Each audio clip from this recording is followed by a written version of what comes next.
Nerve injury किस तरह हो सकती है। आज इस वीडियो में हम नर्व इंजरी के 5 मोस्ट कॉमन मैकेनिज्म्स को डिस्कस करेंगे। फर्स्ट मैकेनिज्म है compression. It can be external and it can be internal.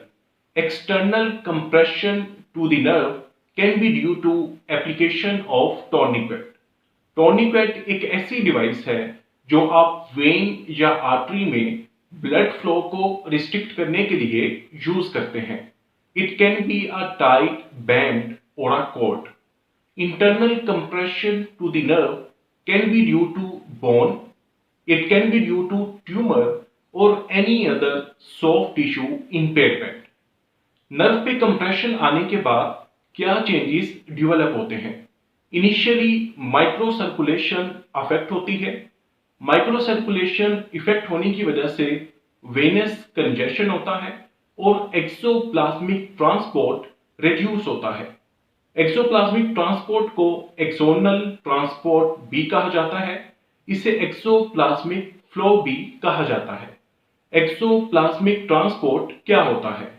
Exoplasmic transport to and fro movement होती है लिपिड की, प्रोटीन की, माइटोकॉन्ड्रिया की एंड अदर ऑर्गेनेल्स की through the neuron cell body through cytoplasm of its axon. इसे axoplasmic transport कहा जाता है। एक्सोप्लाज्मिक ट्रांसपोर्ट रिड्यूस होने की वजह से नर्व इंपल्सेस ब्लॉक हो जाती हैं। सेकेंड मैकेनिज्म है लेसरेशन यानी टीयर या cut.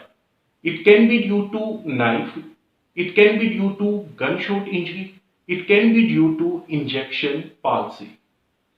Third most common mechanism है रेडिएशन।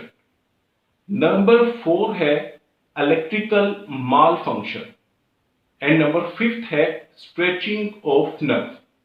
स्ट्रेचिंग ऑफ नर्व से मुराद बियॉन्ड द एनाटॉमिकल लिमिट। अगर आप एक्सेसिव स्ट्रेच करते हैं, एक्सेसिव लेंथन करते हैं नर्व पे, तो उसमें पैथोलॉजिकल चेंजेस डेवलप हो सकती हैं।